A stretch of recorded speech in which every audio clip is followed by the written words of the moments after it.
રહી છે કે મહાનુભાવોને આપણે આવકારીશું તો આપણું વિદ્યાપીઠનું પ્રતીક એવું સૂતરની આંટીથી સ્વાગત માટે હું અહીંથી જે રીતના હું ઉલ્લેખ કરું એ પ્રમાણે મંચસ્થ મહાનુભાવોનું સ્વાગત કરીશું.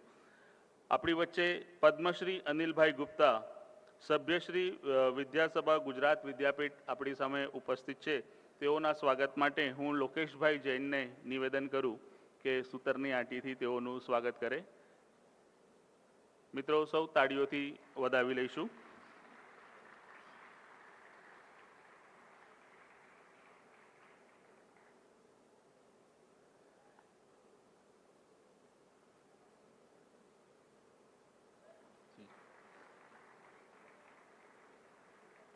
ખૂબ ખૂબ આભાર.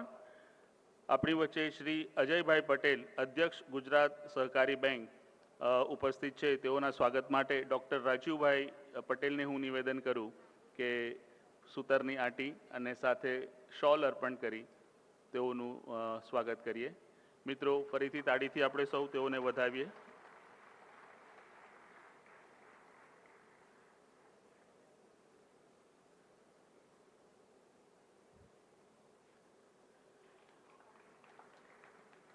આભાર.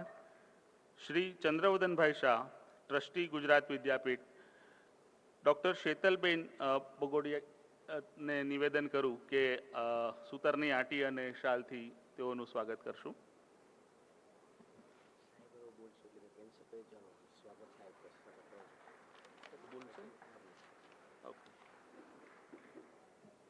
ખૂબ ખૂબ આભાર. શ્રી હર્ષદભાઈ પટેલ, મંત્રી શ્રી ગુજરાત વિદ્યાપીઠ, તેઓના સ્વાગત માટે હું ડૉક્ટર રાજીવભાઈને નિવેદન કરું કે સૂતરની આંટીથી સાહેબશ્રીનું સ્વાગત કરશું.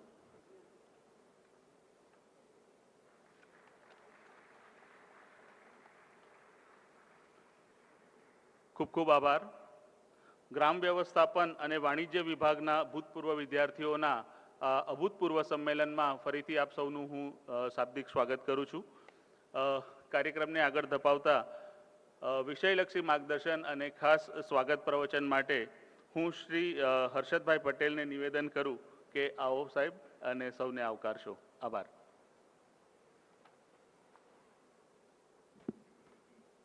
સ્નાતક શતાબ્દી મહોત્સવના બીજા સત્રમાં આ સત્રના અધ્યક્ષ,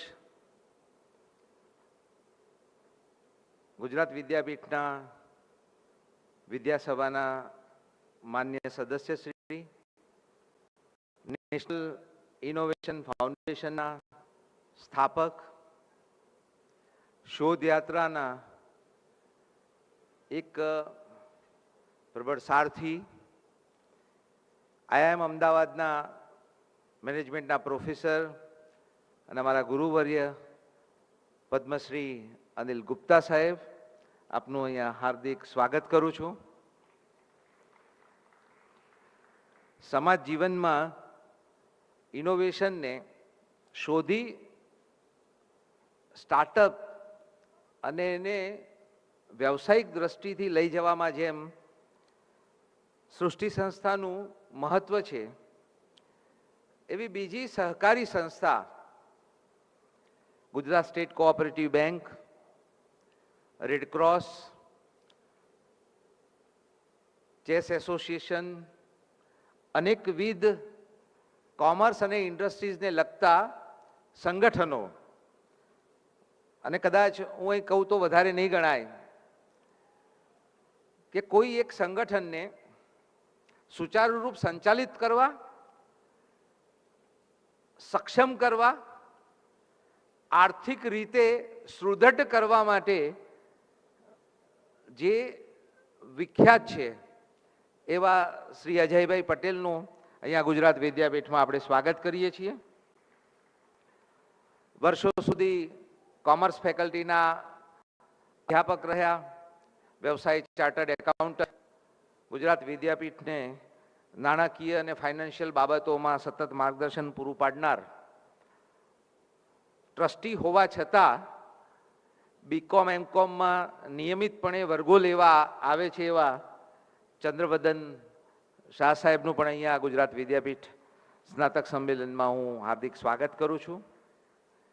આપ સૌને અહીંયા તેડાવ્યા પૂર્વ વિદ્યાર્થીઓને, એટલે નોતરું જેમણે મોકલ્યું એવા શ્રી રાજીવભાઈ, લોકેશભાઈ, શીતલબેન અને તમામ મેનેજમેન્ટ ફેકલ્ટીનો સ્ટાફ, ગુજરાત વિદ્યાપીઠ મંડળના સૌ સદસ્યો, અધ્યાપક મિત્રો અને સ્નાતકો અને વાલા વિદ્યાર્થીઓ.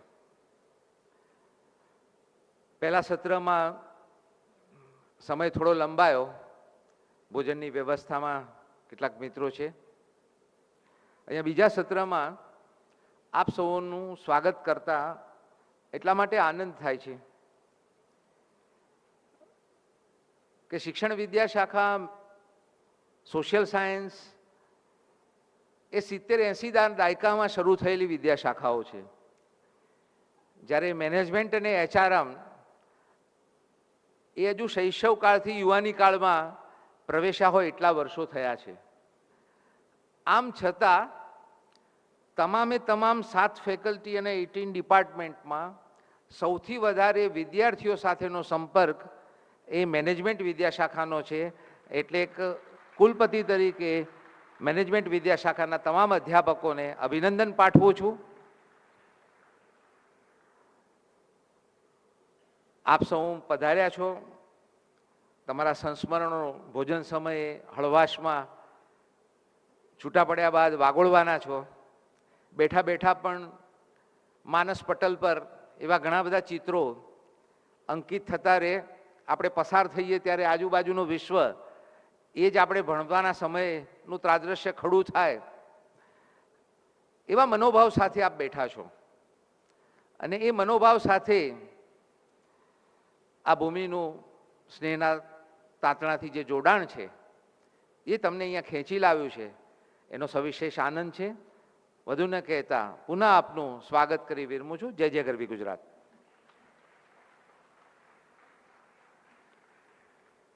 ખૂબ ખૂબ આભાર શ્રી હર્ષદભાઈ સાહેબ. ખૂબ સુંદર રીતે તેઓએ આપણી સમક્ષ મંચસ્થ મહાનુભાવોનો પરિચય આપ્યો. આપણા સૌ માટે ગર્વની વાત છે કે આવા વડીલો આજે આપણને સૌને આશીષ આપવા માટે આપણી વચ્ચે ઉપસ્થિત છે. ફરીથી સાહેબ ખૂબ ખૂબ આભાર.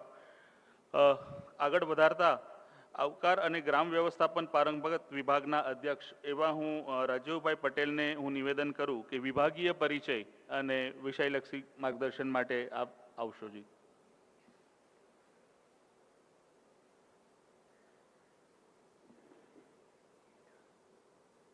સૌને નમસ્કાર.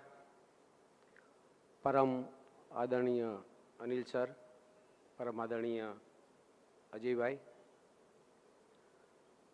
જેના કારણે આ બધું શક્ય થયું એવા આદરણીય કુલપતિજી અને ગુજરાત વિદ્યાપીઠ મંડળના મંત્રી હર્ષદભાઈ પટેલ સાહેબ, ગુજરાત વિદ્યાપીઠ ટ્રસ્ટના ટ્રસ્ટી અને આપણા વાણિજ્ય વિભાગમાં જેમની સેવાઓ અવિરત મળ્યા કરે છે એવા ચંદ્રવદનભાઈ, વાણિજ્ય વિભાગના અધ્યક્ષ અને ગ્રામ વ્યવસ્થાપનના અધ્યાપક એવા લોકેશભાઈ, સત્તલબેન, સેવક મિત્રો, મારી સાથે ભણેલા, મેં ભણાવેલા 88થી લઈ અને ગયા વર્ષ સુધીના પૂર્વ વિદ્યાર્થીઓ કે જેમનો સતત અમને સ્નેહ મળી રહે છે, પૂર્વ અધ્યાપક મિત્રો, વિદ્યાપીઠના અન્ય વિભાગના વિદ્યાર્થીઓ અને સેવક મિત્રો. 1988માં મને હજી એ દિવસ યાદ છે એટલા માટે કે મારા માટે બહુ આનંદની અને ગૌરવની વાત છે. 16 ઓગસ્ટ 1988નો દિવસ છે.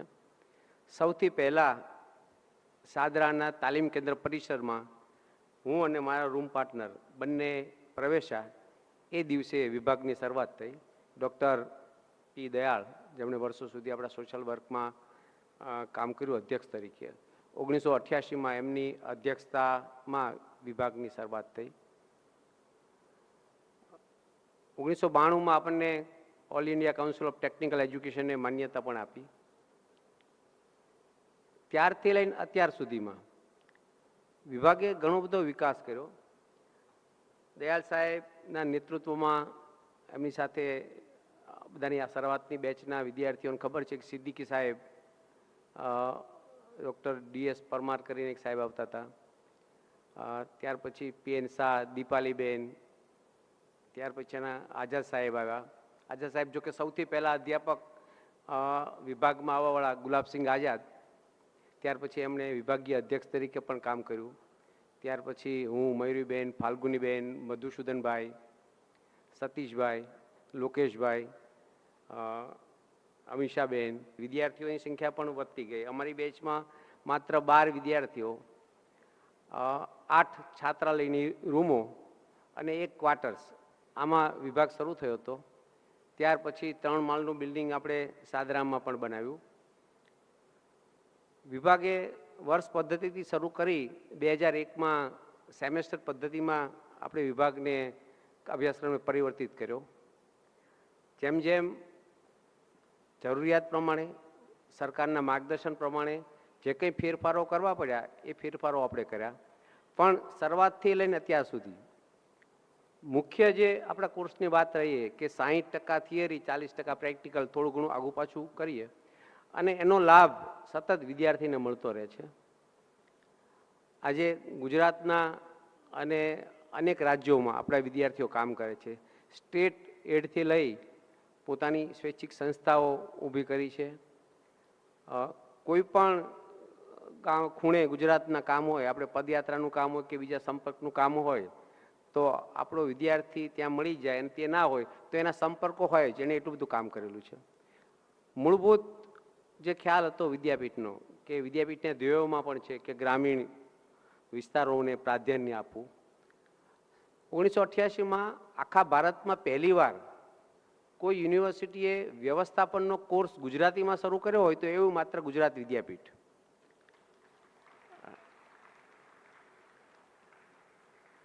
આ કોર્સ ધીરે ધીરે આગળ વધતા વધતા આજે વટવૃક્ષ બની ગયો છે. આટલા ટૂંકા ગાળામાં પણ આપણા 2 વિદ્યાર્થીઓને ગુજરાત વિદ્યાપીઠનો બહુ મહત્વનો એવોર્ડ સ્નાતક ભાઈ શ્રી ભરત અને ભાઈ શ્રી જલદીપને પ્રાપ્ત થયેલો છે. એ પણ આપણા માટે ગૌરવની વાત છે. એ સિવાય ક્ષેત્રમાં તો જે વિદ્યાર્થીઓ કામ કરે છે એને અનેક પ્રકારના ગૌરવ એવોર્ડ મળેલા છે અને એનેથી જ આપણે ઓળખાઈએ છીએ. ક્યાંય પણ જઈએ તો તરત જ કે આ તો વિદ્યાપીઠના ગ્રામ વ્યવસ્થાપન વિદ્યાર્થી વિભાગમાં ભણેલ વિદ્યાર્થી છે. એટલે આપણા માટે અમારા માટે તો એ ગૌરવની વાત છે. અમે ઓળખાઈએ છીએ પણ વિદ્યાર્થીને લીધે, અને એનો અમને આનંદ થાય. કોઈ અમને એવું કે ઓહો તમે તો આ વિદ્યાર્થીને તમારે ત્યાં ભણાવેલો, એટલે અમે વિદ્યાર્થીના નામથી ઓળખીએ તો અમને એવું લાગે કે ચલો આ અમારી કમાણી છે, અમે આટલું કમાયા કે ચલો અમારા વિદ્યાર્થીઓનું નામ એટલું મોટું થયું કે અમને એના નામથી લોકો ઓળખે છે.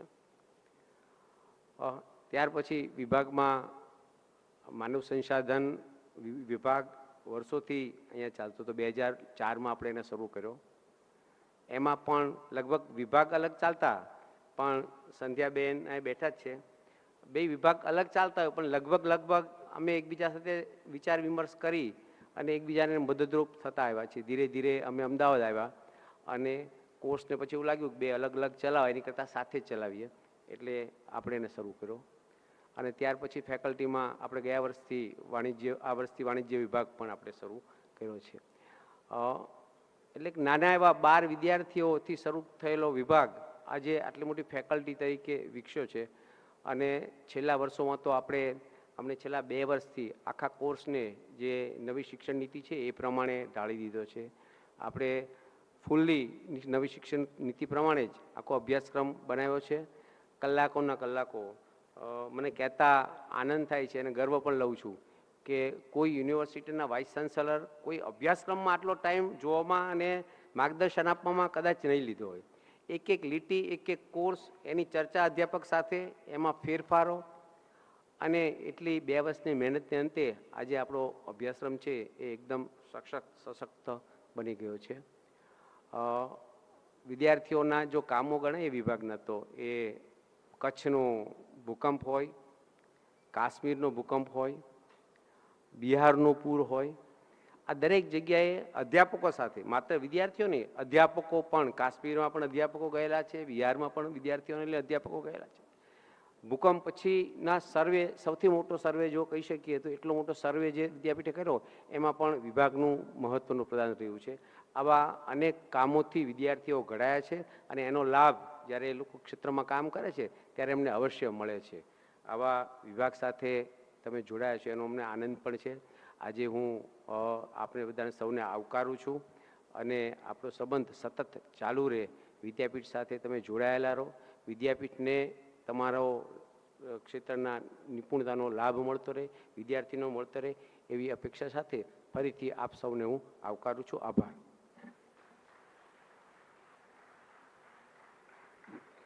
ખૂબ ખૂબ આભાર ડૉક્ટર રાજુભાઈ. ઘણા બધા સ્મૃતિઓ સંસ્મરણો આપે યાદ કરાવ્યા. હું પણ એક ગ્રામ વ્યવસ્થાપનનો વિદ્યાર્થી, સાહેબ વાત કરતા હતા અને ઘણી સ્મૃતિઓ ફૂરી ઉઠી. સાહેબ, આપે એક વાત કરી કે ભાઈ આપના અમારા થકી ઓળખાવ છો, પણ વાસ્તવિકતા એ છે કે અમે તો લોઢું હતા. આપ ગુરુગણ સ્વરૂપે અમને પારસ મળ્યા અને અમે સ્વર્ણમાં બદલાયા, એટલે એ અમે વિસરી નહીં શકીએ. ખૂબ ખૂબ આભાર. આગળ વધતા વાણિજ્ય વિભાગના અધ્યક્ષ શ્રી લોકેશભાઈ જૈનને હું નિવેદન કરું કે विभागीय परिचय आपशो जी. मंचस्थ आदरणीय महानुभाव, सभी को मेरा वंदन. विभाग का परिचय मुझे देना है. उससे पहले मैं बात करूं कि मेरा संबंध जो रहा है इस संकाय के तीनों ही विभागों से रहा है. एक विभाग में ग्राम व्यवस्थापन विभाग का मैं विद्यार्थी भी हूं, अध्यापक भी रहा लगभग 22 सालों से. HRM में भी मैं एसोसिएट रहा पढ़ाने के चलते, तो उस विभाग में पढ़ाया. अभी 6 महीने से जो विभाग गुरु पूर्णिमा सत्र से अभी सर शुरू हुआ है वाणिज्य विभाग, उसको मैं अभी देख रहा हूँ एक अध्यक्ष की तरीके से. तो थोड़ा सा परिचय मैं उस विभाग का आपको दूं कि गुरु पूर्णिमा सत्र से जब इसे विभाग शुरू हुआ तो उसमें BCom और MCom दोनों ही पाठ्यक्रम शुरू किए गए. वर्तमान में BCom में 24 विद्यार्थी और MCom में 3 विद्यार्थी हैं. तो ये जो साहस किया आदरणीय कुलपति श्री के मार्गदर्शन में कि हमें शुरू करना ही है और इसको आगे ले जाना है, दिशा दिखानी है, तो मैं कुलपति श्री का आभार व्यक्त करता हूं कि उन्होंने इस तरह के काम को आगे बढ़ाने की बात कही.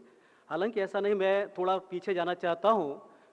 गुजरात विद्यापीठ जब 1920 में शुरू हुई सर, तो शुरुआत के 1922 से लेकर के 1929 तक विद्यापीठ में वाणिज्य विद्या मंदिर चलता था, जहाँ यहाँ के 52 स्नातकों ने कॉमर्स, नामू और सर्राफी इन 3 अलग अलग तरीके से 3 डिग्रियां उन्होंने ली. और 1956 में उसके बाद एक स्नातक रहे कि जिन्होंने आगे डिग्री ली. एक बहुत बड़ा काम था जो शोधना था, क्योंकि उस समय के जो पते थे वो लोग कहाँ थे, कैसे थे, ये सोचना बहुत मुश्किल था, क्योंकि 10 वर्ष में तो किसी भी जगह का भूगोल बदल जाता है. तो फिर भी साहब की बराबर प्रेरणा रही कि आप जाइए, देखिए. ग्राम जीवन यात्रा में जब हम लोग गए वहाँ भी कोशिश किए. तो यहाँ हमें गुजरात विद्यापीठ स्नातक संघ जब बना 1925 में, उसके पहले महामंत्री जो थे जेठालाल जी, जीवनलाल जी गांधी, वो पहले महामंत्री थे. हम उनके परिवार तक पहुंच सके और हमारे साथ में उनके जो ग्रैंडसन हैं भरत भाई गांधी, वो हमारे साथ रहे. दूसरे उनके ही जो ब्रदर रहे जेठालाल जी गांधी जी के, जो 1926 में अपने यहाँ से कॉमर्स के स्नातक हुए और उन्होंने विद्यापीठ में सेवाएं भी दी. मैं उनका एक पुस्तक पढ़ रहा था, विद्यापीठ में 1972 से फिर रिटायर हुए थे. तो उनके जो बेटी के जो बेटे हैं अमित भाई गांधी, वो हमारे साथ में है. तो उस परिवार से हम लोग यहाँ पे ला सके उनको.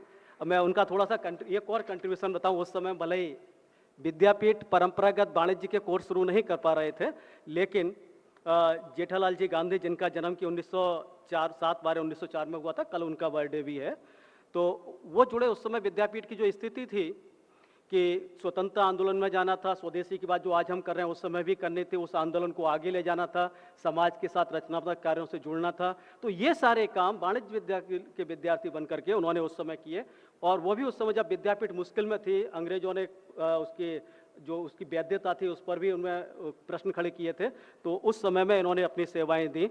और उन्होंने एक बुक लिखी थी उस समय जो अभी विद्यापीठ की प्रकाशित हुई थी, धूरी नोंधी नामा पद्धति, जो कि यहीं से प्रकाशित हुई है. तो ये उनका उस समय का. एक और जो थे जीवनलाल देसाई, नवजीवन ट्रस्ट में उन्होंने सेकंड जो कार्य थी उसमें ट्रस्टी है और उसका कार्यभार संभाला, क्योंकि गांधी विचार को आगे ले जाने वाला एक ट्रस्ट था नवजीवन ट्रस्ट. तो वहाँ पर उन्होंने ट्रस्टी के रूप में पर्चा नहीं मिल सका सर। उस बीच में हम लोगों ने 10 लोगों से सर संपर्क किया, जो हमारे पास 52 की लिस्ट थी। कुछ लोगों ने आने, मुंबई में सेटल हैं, कुछ के घर नहीं रहे, तो इस तरह हुआ तो हम यहाँ तक जुड़ सके। भविष्य में भी जो ये विभाग है,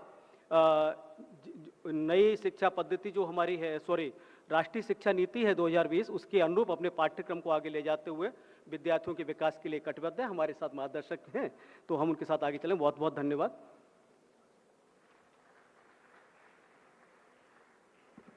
ખૂબ ખૂબ આભાર લોકેશભાઈ જૈન સાહેબ. સર, એક બહુ એક નાના શબ્દોમાં વાત કરી, પણ મિત્રો સમજવા જેવું છે કે જે આપણા સ્નાતક સંઘના જે પ્રથમ જનરલ સેક્રેટરી હતા, તેઓએ પણ વાણિજ્ય સ્નાતક અહીંયાથી કર્યું છે.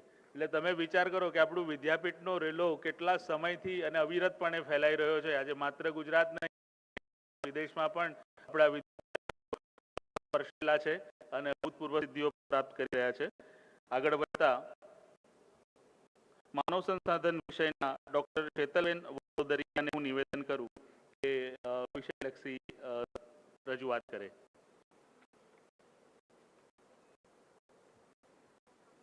આભાર.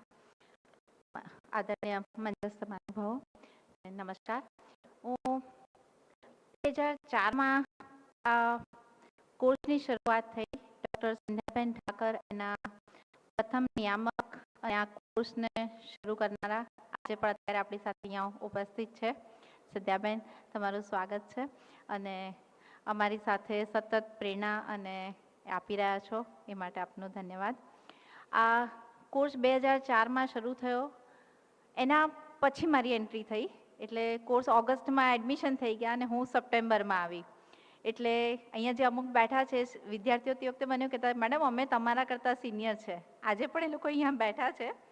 એટલે 2004થી આ કોર્સની શરૂઆત થઈ. ત્યારથી લઈને કોર્સનું શરૂઆતમાં નામ હતું master of human resource management. પછી એમાં બદલાવ આવ્યો, માસ્ટર ઓફ હ્યુમન રિસોર્સ વિકાસ થયું. પછી એમાં બદલાવ આવ્યો, MA કરવામાં આવ્યું એને, MA માનવ સંસાધન વિકાસ. પછી એને ડિપાર્ટમેન્ટ આજીવન શિક્ષણની અંદર ચાલતું હતું. એમાંથી ફેકલ્ટી ઓફ પ્રોફેશનલ સ્ટડીઝ, જ્યારે આપણે વિદ્યાપીઠમાં ફેકલ્ટીઓના માળખા થયા ત્યારે એને પ્રોફેશનલ સ્ટડીઝમાં લઈ જવામાં આવ્યું. ત્યારે એનું નામ કરવામાં આવ્યું MA હ્યુમન રિસોર્સ મેનેજમેન્ટ, એટલે માનવ સંસાધન વિભાગ વ્યવસ્થાપન. આજે અમે રાજુભાઈ એમ વાત કરી એમ ફેકલ્ટી ઓફ મેનેજમેન્ટ, કારણ કે rural management, HRM, BCom, MCom આ બધા એક જોડાયેલા વિષયો છે. અને આદરણીય કુલપતિ આવ્યા પછી આ ફેકલ્ટી મેનેજમેન્ટ તરીકે શરૂ થઈ અને એમાં આજે અમે બધા સાથે કામ કરી રહ્યા છે. વિભાગની શરૂઆત આ જ પ્રાંગણમાં, એટલે પ્રાણ જીવનના પહેલા માળા પરથી શરૂઆત થઈ અને આજે અમે વિનય મંદિરના પ્રથમ માળા પર વિભાગ ચાલી રહ્યો છે. એટલે આજે પણ ઘણા વિદ્યાર્થીઓ આવ્યા તો બધા પહેલાં ઉપર શોધીને આવ્યા કે મેડમ ક્યાં છે. પછી ખબર પડી કે આપણે ત્યાં બદલાઈ ગયા છે. એટલે એવા વિદ્યાર્થીઓને ખાલી મારે એટલું કહેવાનું કે આમ આપણે જોડાયેલા છે, પણ ક્યાં છું એ તમારે યાદ રાખવાનું હતું. વિભાગમાં વિદ્યાર્થીઓ અર્ધ સરકારી, સરકારી, ઔદ્યોગિક ગૃહોમાં તો છે જ, સ્વૈચ્છિક સંગઠનો, વ્યવસ્થાપનના અલગ અલગ ક્ષેત્રોમાં પોતાની કારકિર્દી બનાવી રહ્યા છે. ઘણા વિદ્યાર્થીઓ નોકરી નહીં પણ પોતાના સંસ્થાઓ શરૂ કરી છે, મેનેજમેન્ટ કન્સલ્ટન્સીઓ શરૂ કરી છે અને બીજાને રોજગારી આપી રહ્યા છે. આ રીતે અલગ અલગ ક્ષેત્રોમાં વિદ્યાર્થીઓ બહુ આખા ગુજરાતમાં અલગ અલગ જગ્યાએ ફેલાયેલા છે. ઘણા વિદ્યાર્થીઓ કેનેડા, USA, ઓસ્ટ્રેલિયામાં પણ કામ કરી રહ્યા છે.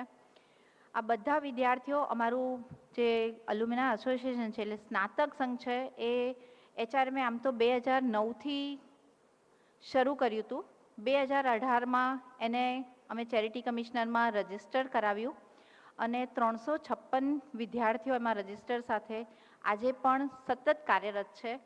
એમાં અમે દર મહિને પહેલાં ઓફલાઈન કરતા હતા, પણ કોરોના કાળમાં એક નવી શરૂઆત થઈ અને ઓનલાઈન પ્રોગ્રામો, એટલે વિદ્યાર્થીઓને જે વિષયની જરૂરિયાત હોય એવા અલગ અલગ વિષયો પર વ્યાખ્યાનો, એ લોકોને અલગ અલગ જે ડિસ્કશન કરવા હોય વિદ્યાર્થીઓને, એની શરૂઆત કરીને આજે પણ વિદ્યાર્થીઓ એ રીતે એકબીજાને ગાઈડન્સ માટે, પ્લેસમેન્ટ, ઇન્ટર્નશીપ માટે જોડાયેલા છે અને એ જ આ મજબૂતીનું કારણ છે. વિદ્યાપીઠમાં એ લોકોને આવવાના માટે એટલા માટે જોડાવા માટે કારણ કે વિદ્યાપીઠથી નજીક જ PF ઓફિસ, ESI ઓફિસ એટલા નજીક છે કે જે વિદ્યાર્થી ત્યાં કંપનીના કામે બી નીકળ્યો હોય ને તો વિદ્યાપીઠ આવીને જાય. એટલે એ રીતે સતત એ લોકો વિદ્યાપીઠ સાથે જોડાયેલા છે અને એનો અમને આનંદ છે. ધન્યવાદ. ખૂબ ખૂબ આભાર ડૉક્ટર શીતલબેન. માનવ સંસાધન વિષયની ખૂબ સરળ અને સચોટ માહિતી આપી. હાલાકી એ હવે ગ્રામ વ્યવસ્થાપન વિભાગનો એક વિષય, મહત્વનો વિષય બન્યો છે. ખૂબ આનંદની વાત છે. મિત્રો, કાર્યક્રમને આગળ વધારીએ એ પૂર્વે અત્યારે એક વિષય આવશે, ટેકનિકલ સત્ર છે જે આપણે સૌએ નિહાળવાનું છે. સ્નાતક સંઘ પરિચયની એક ફિલ્મ આપણી સામે અહીંયા રજૂ કરવામાં આવશે, તો સૌ કોઈ ફિલ્મને નિહાળીશું. એક નાનકડી સૂચના હતી, કદાચ જો આપ સૌના ફોન રિંગિંગ મોડ પર હોય તો કદાચ એને સાયલન્ટ કરી લો, જેથી કરીને કોઈ ડિસ્ટર્બન્સ જેવું ન થાય. સહકાર આપશો.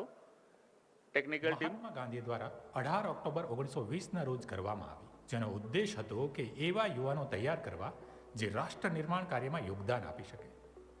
તારીખ 6 ડિસેમ્બર 1925ના રોજ આચાર્ય ગીધવાણીજીની અધ્યક્ષતામાં સ્નાતક સંઘની સ્થાપના થઈ.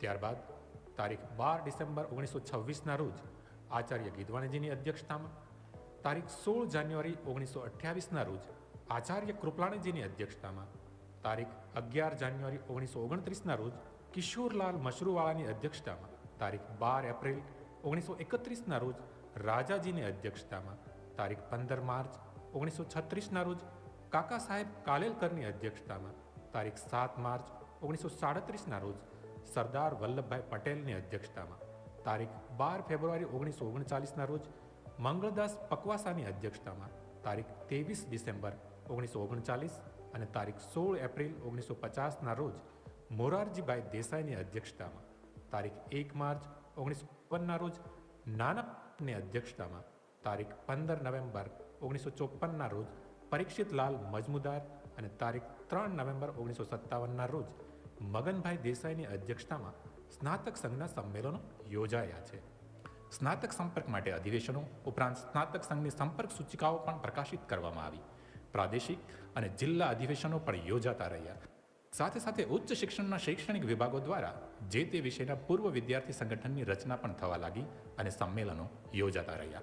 વિભાગથી વિદ્યાપીઠ કાર્ય હેતુ માટે ફેબ્રુઆરી 2024માં કાર્યવાહક સમિતિની રચના કરી સમષ્ટિ કાર્ય આરંભ્યું. વિદ્યાપીઠના સ્થાપના દિને 18 ઓક્ટોબર 2024ના રોજ આગામી વર્ષ સ્નાતક વર્ષ તરીકે ઉજવવાનો સંકલ્પ લેવાયો તથા ગ્રામ જીવન પદયાત્રામાં સ્નાતક સંપર્ક કરવાનું નક્કી કરવામાં આવ્યું. 6 ડિસેમ્બર 2024ના રોજ સ્નાતક સંઘ શતાબ્દી પ્રારંભ કાર્યક્રમનું આયોજન થયું, જેમાં સ્નાતક સંઘના પ્રતીકનું લોકાર્પણ કરવામાં આવ્યું. તે શ્રેણીમાં ફેબ્રુઆરી 2025થી ઓક્ટોબર 2025 દરમિયાન ઉચ્ચ શિક્ષણની 7 વિદ્યાશાખાના તમામ 18 વિભાગોએ પૂર્વ વિદ્યાર્થીઓના વિભાગીય સ્નાતક સંમેલનો યોજ્યા, જેમાં કુલ 2000થી વધુ સ્નાતકો ઉપસ્થિત રહ્યા.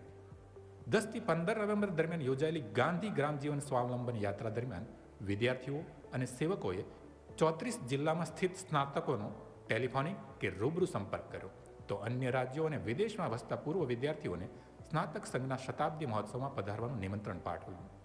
જેના પરિપાક રૂપે આજે આ સ્નાતક શતાબ્દી મહોત્સવમાં સહભાગી થયેલ સૌ ગાંધીજન પ્રિયજન વિદ્યાપીઠ સાથેના સંસ્મરણો વાગોળશે.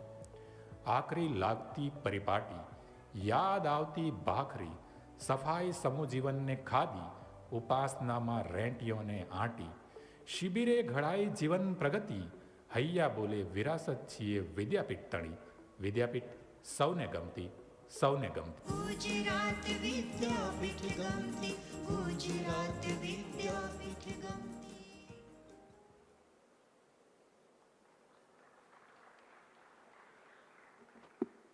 ખૂબ સરસ.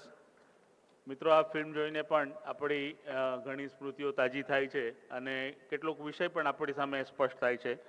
કાર્યક્રમને આગળ વધારીએ અને આપણા સૌના પ્રતિકાત્મક ઉદ્બોધન સ્વરૂપે આપણી વચ્ચેથી જ સ્નાતક થયેલા કેટલાક વિદ્યાર્થીઓ આપણને ટૂંકમાં 2-2 મિનિટમાં પોતાનું કંઈક અનુભવનું ભાથું પીરસશે. તો હું સૌથી પહેલાં બોલાવવા ઈચ્છીશ ભાસ્કરભાઈ નિરંજની, જેઓ MRMના સ્નાતક છે. 1992માં તેઓએ સ્નાતક થયા અને ગ્રીન ટેકનોલોજી પર ખૂબ સુંદર કામગીરી કરી છે.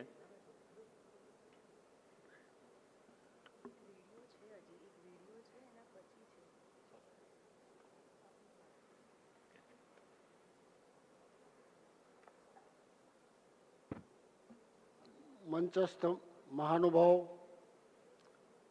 મારા વાલા વિદ્યાર્થી મિત્રો, આટલા વર્ષો પછી લગભગ 30 વર્ષના વાળા 1992માં હું MRMનો અભ્યાસ પૂરો કરી અને અહીંથી નીકળો. ગુજરાત વિદ્યાપીઠમાં અને ખાસ કરીને રૂરલ મેનેજમેન્ટમાં હું ભણ્યો ત્યારે મને બે વસ્તુ એવી લાગી કે જે મારી પાસે નહોતી પણ મળી મને. એક હતું પ્રોફેશનલિઝમ, એટલે કે વ્યવસાયી મૂલ્ય. MBA કરીને જાઓ છો તો તમારું પ્રોફેશનલિઝમ કેવું હોવું જોઈએ, હાઉ યુ થિંક. અને બીજું નૈતિક મૂલ્ય, વેલ્યુ બેઝ એજ્યુકેશન. આ બે વસ્તુએ મારી જિંદગીમાં આમૂલ પરિવર્તન લાવ્યું એવું મને લાગે છે.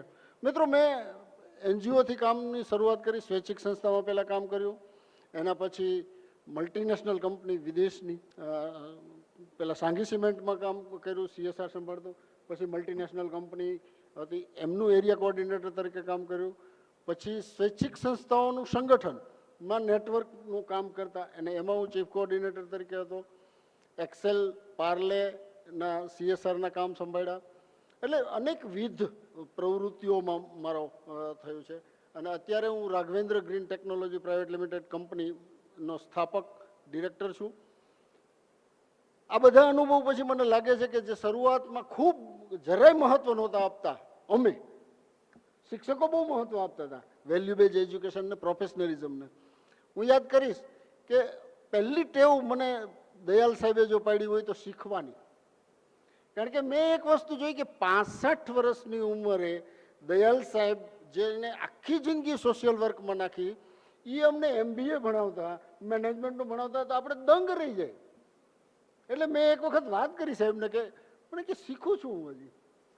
આ વસ્તુ મને ગમી ગઈ કે એટલે અત્યારે બધા ભૂતપૂર્વ વિદ્યાર્થી તમે કહો છો, પણ મને એમ થાય કે આજે હું શીખું છું, હજી હું વિદ્યાર્થી જ છું.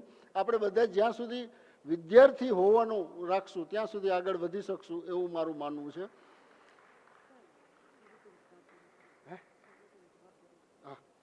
એટલે આ વસ્તુને મને ખૂબ ઉપયોગી થઈ છે જુદી જુદી પ્રવૃત્તિઓમાં કામ કરતા.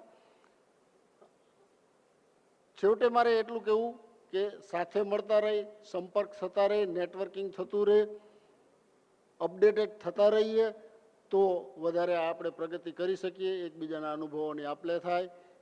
એ જ મારી અપેક્ષા છે આપ સૌ સાથે. નમસ્કાર.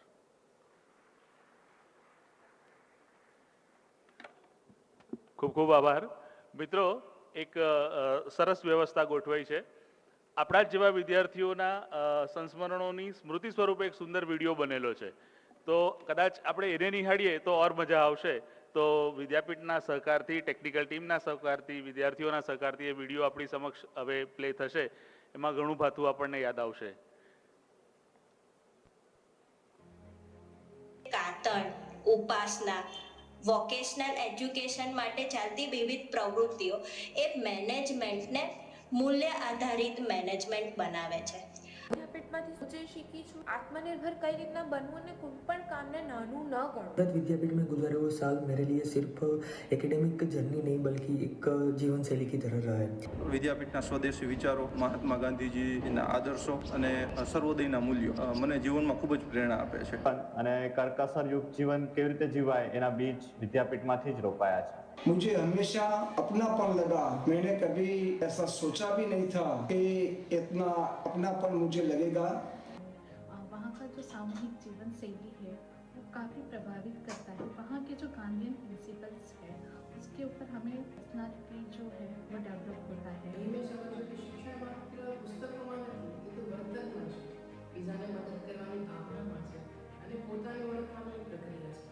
અને જ્યારે સાંજે 10 વાગ્યાનું હોમવર્ક પૂરું કરીને સુવાની વાત હોય એની અંદર ટાઈમ મેનેજમેન્ટ આવી જાય, ત્યારબાદ રહેણાંકની વસ્તુ આવી જાય અને અધર એક્ટિવિટીઝ આવી જાય, એ ખૂબ અમારા જીવનની અંદર અત્યારે ભાગ ભજવે છે. અહીં મળેલ શિક્ષણ માત્ર પુસ્તક સુધી મર્યાદિત નહોતું, પરંતુ જીવન મૂલ્યો, સ્વ અનુશાસન, સમૂહમાં કામ કરવાની કુશળતા અને માનવીય અભિગમ બધું વિદ્યાપીઠના સંસ્કાર તરીકે મને મળ્યું. સમયમાં ગુરુગણો જેમ માર્ગદર્શન આપતા તેમજ અત્યારે વિભાગ દ્વારા મને સતત માર્ગદર્શન અને પ્રેમ અને હૂંફ પ્રાપ્ત થતા રહ્યા છે. ગુજરાત વિદ્યાપીઠનું શિક્ષણ મારા જીવનમાં ખૂબ ઉપયોગી નીવડ્યું છે. ગુજરાત વિદ્યાપીઠમાંથી મને ઘણી બધી બાબતો સારું જીવન જીવન, આદર્શ જીવન જીવવાની કળા જો મને મળી હોય તો ગુજરાત વિદ્યાપીઠમાંથી છે. સ્વદેશી વસ્તુનો જીવનમાં ઉપયોગિતા અને સાદગી, સરળતાના ગુણો શીખવા મળ્યા છે. ગુજરાત વિદ્યાપીઠે અમને જ્ઞાન સાથે ઘડતર પણ આપ્યું છે. ગુજરાત વિદ્યાપીઠ ગમતી, ગુજરાત વિદ્યાપીઠ ગમતી.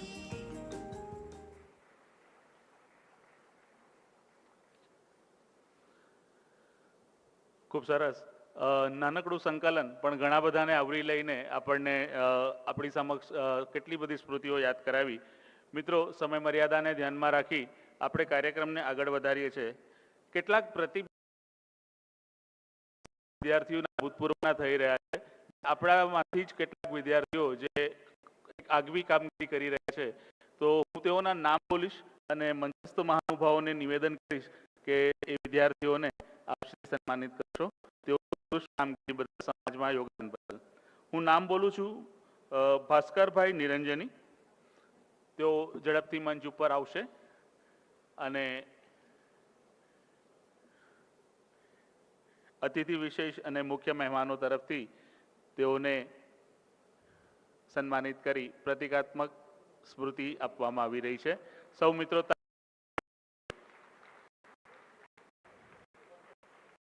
ત્યારબાદ મુકેશભાઈ ચાવડા આપ પણ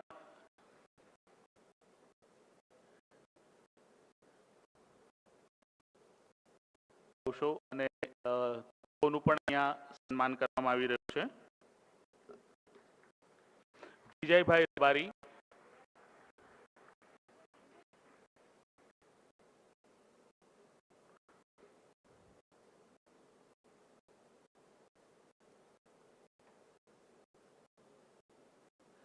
વિષ્ણુભાઈ ચૌધરી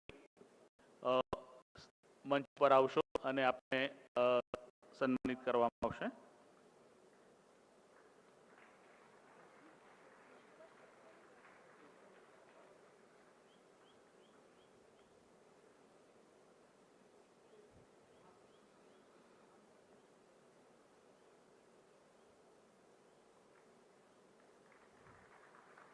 ખૂબ ખૂબ આભાર. મિત્રો, તાળીઓ પાડતા રહીશું. વિષ્ણુભાઈ ચૌધરી આપ આવશો મંચ ઉપર.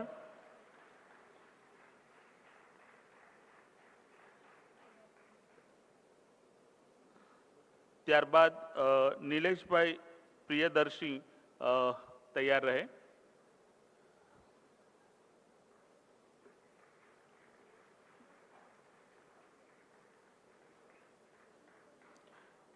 મિત્રો, આપણા પૈકીના જ કેટલાક વિદ્યાર્થીઓને ઉત્કૃષ્ટ કામગીરી બદલ બિરદાવી રહ્યા છે, તો તાળીઓના ગડગડાટથી આપણે વધાવતા રહીશું.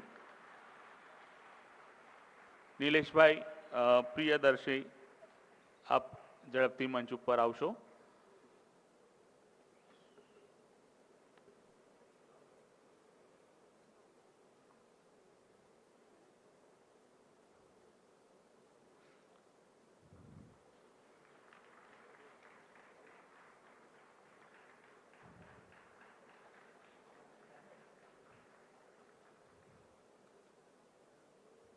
ખૂબ ખૂબ આભાર. ત્યાર પછી સત્યેન પંડ્યા, હું પોતે એટલે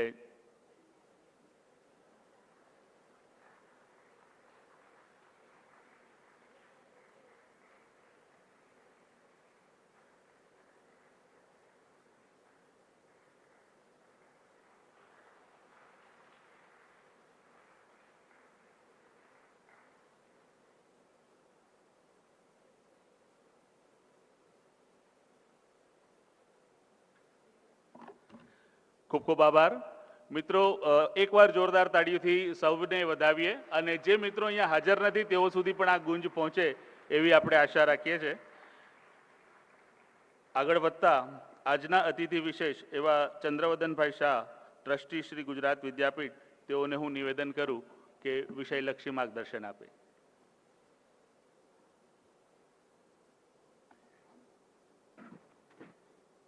આજના મુખ્ય મહેમાન આદરણીય પદ્મશ્રી અનિલભાઈ ગુપ્તા, ગુજરાત રાજ્યના સહકારી ક્ષેત્રમાં જેનું બહુ મોટું નામ છે તેવા શ્રી અજયભાઈ, ગુજરાત વિદ્યાપીઠના વાઇસ ચાન્સેલર શ્રી હર્ષદભાઈ, વ્યવસ્થાપન વિભાગના ભાઈ શ્રી રાજુભાઈ, ભાઈ શ્રી લોકેશભાઈ, બેન શ્રી શેતલબેન, ભૂતપૂર્વ વિદ્યાર્થી મિત્રો, સ્નેહીઓ અને સજ્જનો, આમ તો 3 વિભાગનો સાથે આજે આ સમારંભ છે. 3 વિભાગમાંથી કોમર્સ વિભાગ એનો જન્મ હજુ આ વર્ષમાં થયો છે, એટલે એના ભૂતપૂર્વ વિદ્યાર્થીઓ સ્વાભાવિક રીતે જ કોઈ હાજર નથી. પણ વ્યવસ્થાપન વિભાગ અને માનવ સંસાધન વિભાગ, આ બંને વિભાગ પ્રમાણમાં 1988 અને 2004થી અસ્તિત્વમાં છે. ગાંધીજીએ ગુજરાત વિદ્યાપીઠની સ્થાપના કરી ત્યારે કદાચ આ વ્યવસ્થાપન, મેનેજમેન્ટ એ અલગ વિભાગ હશે એવી અમને કલ્પના નહીં હોય. પરંતુ આપણે જોઈ શકીએ છીએ કે પૂજ્ય ગાંધીજીથી માંડીને ત્યાર પછી 1988 સુધી ગુજરાત વિદ્યાપીઠનું જે વ્યવસ્થાપન ચાલ્યું એ વ્યવસ્થાપનમાં મેનેજમેન્ટનો બહુ મોટો રોલ હતો. આપણે છાત્રાલય જોઈએ તો છાત્રાલયનું વ્યવસ્થાપન, પછી એમાં રસોડું પણ આવે, સફાઈ પણ આવે, વિદ્યાર્થીઓની શિસ્ત પણ આવે. એટલે વ્યવસ્થાપન એ કોઈ પણ વિભાગનું બહુ મહત્ત્વનું અંગ છે.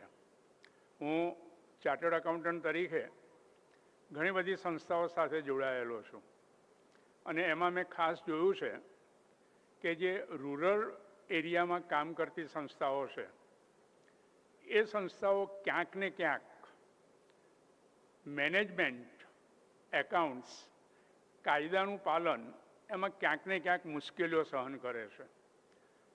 IIMમાંથી જે મેનેજમેન્ટના ગ્રેજ્યુએટ થયા એ આખું એક જુદું ફિલ્ડ છે એમનું, અને આંતરરાષ્ટ્રીય ક્ષેત્રે એ લોકો કામ કરી રહ્યા છે. પણ ગ્રામ્ય વિસ્તારમાં જે NGO કામ કરી રહી છે, જે શૈક્ષણિક સંસ્થાઓ કામ કરી રહી છે, જે સહકારી સંસ્થાઓ કામ કરી રહી છે, એ બધી જ જગ્યાએ સ્થાનિક લેવલે ગ્રામ્ય વિસ્તારમાં મેનેજમેન્ટ કરનારનો બહુ મોટી ત્રુટિ છે એવું કહીએ તો ચાલી શકે. અને એ સંદર્ભમાં ગુજરાત વિદ્યાપીઠ જ્યારે મેનેજમેન્ટ અને હવે કોમર્સ એની શરૂઆત કરે છે ત્યારે હું ચોક્કસ એવી અપેક્ષા રાખું કે આપણો વિદ્યાર્થી, કારણ કે આપણો અનુભવ એવું કહે છે કે આપણા 90% વિદ્યાર્થીઓ ગ્રામ્ય વિસ્તારમાંથી આવતા વિદ્યાર્થીઓ છે. એટલે આપણા વિદ્યાર્થીને આપણે એવી રીતે તૈયાર કરીએ કે એથી ગ્રામ્ય વિસ્તારમાં જઈને એ ત્યાંની સ્થાનિક સંસ્થાઓ જે છે, પછી એ સંસ્થા શૈક્ષણિક સંસ્થા હોય, સહકારી સંસ્થા હોય, NGO હોય, લોકોનું કામ કરતી સંસ્થા હોય, એમાં મેનેજમેન્ટમાં અને બહુ અસરકારક રીતે મેનેજમેન્ટમાં ઉપયોગી થાય એવી આપણી એ કલ્પના હોવી જોઈએ. આપણે જોઈશું કે એક ક્ષેત્રમાં અહીંયાથી તૈયાર થયેલા જે અધ્યાપકો અથવા તો જે વિદ્યાર્થીઓ ગ્રામ્ય વિસ્તારમાં ગયા, કચ્છથી માંડીને ડાંગ સુધી, હું માનું છું કે કોઈ જિલ્લો એવો ખાલી નહીં હોય કે જ્યાં ગુજરાત વિદ્યાપીઠના સ્નાતકે કોઈ સંસ્થાની શરૂઆત ના કરી હોય. દરેક જગ્યાએ બહુ સરસ રીતે એ સંસ્થાનું મેનેજમેન્ટ થાય છે. પણ એ મેનેજમેન્ટમાં આપણો મેનેજમેન્ટનો વિદ્યાર્થી ત્યાં જઈ અને ઉપયોગી થાય તો હું માનું છું કે સોનામાં સુગંધ ભળી શકે. અહીંયાથી જે ગયા તેવા આજે સવારની પહેલી સેશનમાં ઉલ્લેખ થયો, ઇન્દુમતીબેન ચિમનલાલ શેઠ, એ શિક્ષણ પ્રધાન તરીકે તો રહ્યા, પણ અમદાવાદમાં સારામાં સારી શૈક્ષણિક સંસ્થા શેઠ ચિમનલાલ નગીદાસ વિદ્યાવિહારની એમને સ્થાપના કરી. એ સંસ્થાનું વ્યવસ્થાપન આજે પણ જોઈએ, હું એની સાથે સંકળાયેલો છું, તો એનું વ્યવસ્થાપન આજે પણ જોઈએ તો એમ થાય કે એક વિદ્યાપીઠના વિદ્યાર્થીએ અહીંયા છાત્રાલય જીવન અને સમૂહ જીવનના ગુણ કેળવી અને કેટલું સરસ મજાની સંસ્થા ઊભી કરી શકે. એટલે એ દ્રષ્ટિએ આપણી વ્યવસ્થાપન વિભાગ એ બહુ મહત્ત્વનો વિભાગ છે. આપ સૌ તો ગ્રામ્ય વિસ્તારમાં ઘણા તમે કામ કરતા હશો, એટલે તમને એ વસ્તુનો ખ્યાલ છે. ખાસ કરીને આ વર્ષે જે કોમર્સ વિભાગ ચાલુ થયો છે એ વિભાગના સંદર્ભમાં મને એવું લાગે કે ગુજરાત વિદ્યાપીઠનો કોમર્સનો સ્નાતક એ એવો તૈયાર થવો જોઈએ કે જે પણ ગ્રામ્ય વિસ્તારમાં જઈને એ ગ્રામ્ય વિસ્તારની સંસ્થાઓ મેનેજમેન્ટમાં ઉપયોગી થઈ શકે. કારણ કે કોઈ પણ નાની સંસ્થા હોય એમાં ફૂલ ટાઈમ એકાઉન્ટન્ટ નથી પોસાવાનો, ફૂલ ટાઈમ મેનેજમેન્ટ નથી પોસાવાનો, પણ તે એવી વ્યક્તિ હોય કે જે મેનેજમેન્ટમાં પણ ઉપયોગી થાય, કાયદાનું પાલન કરવામાં પણ ઉપયોગી થાય, હિસાબોમાં પણ ઉપયોગી થાય, બેન્કિંગ વ્યવહારોમાં પણ ઉપયોગી થાય, એવી વ્યક્તિ આપણે કોમર્સ ફેકલ્ટીમાં તૈયાર થવી જોઈએ. અમે લોકેશભાઈ અને એ લોકો સાથે મળીને વિચાર કરી રહ્યા છીએ કે આપણા વિદ્યાર્થીઓને પ્રેક્ટિકલ કોઈક જગ્યાએ 10 દિવસનું 15 દિવસ માટે એને પ્રેક્ટિકલ એક્સપોઝર મળે. હું માનું છું કે અજયભાઈ કે જે સહકારી સંસ્થાઓ સાથે જોડાયેલા છે, તો આપણા વિદ્યાર્થીઓને સહકારી સંસ્થાનું એક્સપોઝર મળે. આપણા વિદ્યાર્થીઓ કોઈક એનજીઓમાં 15 દિવસ જઈ અને એનજીઓનું મેનેજમેન્ટ સમજે અને એમાં ઉપયોગી થઈ શકે. આપણો વિદ્યાર્થી કોઈક નાના ઉદ્યોગમાં જઈ અને એમાં ઉપયોગી થઈ શકે, કોઈ ઉત્પાદન કરતા એકમમાં જઈને એ શીખી શકે, એવું 10 દિવસ કે 15 દિવસનું આપણે એક ઇન્ટેન્સિવ જેવું વિચારી રહ્યા છીએ. હું માનું છું આ વર્ષે નહીં તો આવતા વર્ષે આપણે એનો ચોક્કસ અમલ કરીશું. પણ મને એ વાતનો બહુ આનંદ છે કે આપણે કોમર્સ ફેકલ્ટી પણ શરૂ કરી છે. તમે બધા તો મોટાભાગના ફરજિયાત છાત્ર જીવનમાં અહીંયા રહી અને તમારો અભ્યાસ કર્યો છે. છેલ્લા 2-1 વર્ષથી વૈકલ્પિક થયું અને છાત્ર જીવનમાં રહ્યા હોય ત્યારે, કારણ કે હું મારી જિંદગીના 20 વર્ષ છાત્રાલયમાં રહીને ભણ્યો છું, એટલે છાત્ર જીવનમાં જૂના છાત્રાલયના વિદ્યાર્થી મિત્રો મળે ત્યારે બીજું બધું જ ભૂલી જઈ અને ઘણી બધી યાદો વાગોળતા હોઈએ છે. આજે પણ મારા જૂના 70 વર્ષ પહેલાંના, હું 75 વર્ષનો છું, મારા 60-65 વર્ષ પહેલાંના છાત્રાલયના મિત્રો મળે એટલે મારે હાથ જોડીને કહેવું પડે કે મારા ગ્રાન્ડ ચિલ્ડ્રન પાસે મારી બહુ આબરૂ ના લેતો. એટલે એ રીતે છાત્ર જીવન એ એક એવી યાદગીરી છે, એવો અનુભવ છે કે જે ખાલી કંઈ કારણ વગર, કોઈ એજન્ડા વગર મળીને પણ વાગળવાનું ગમે. તમે બધા આજે અહીંયા આવ્યા, વિદ્યાપીઠ અને વિદ્યાપીઠના છાત્ર જીવન અભ્યાસકાળને યાદ કરો છો, એનો સંતોષ છે, આનંદ છે. અને આ વ્યવસ્થાપન વિભાગ અને કોમર્સ વિભાગ એ હજુ વધુ મજબૂત રીતે આગળ આવે એવી શુભેચ્છાઓ. આભાર.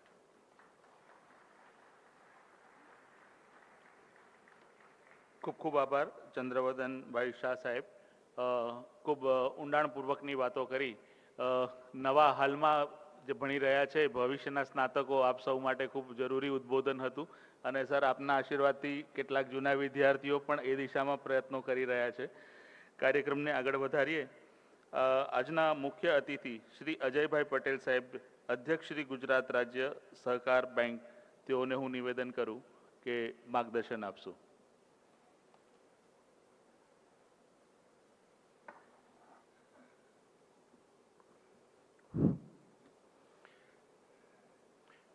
પરમ આદરણીય પદ્મશ્રી અનિલ ગુપ્તા સાહેબ, પરમ આદરણીય મંત્રી શ્રી હર્ષદભાઈ સાહેબ, ટ્રસ્ટી શ્રી ચંદ્રવદનભાઈ શાહ સાહેબ,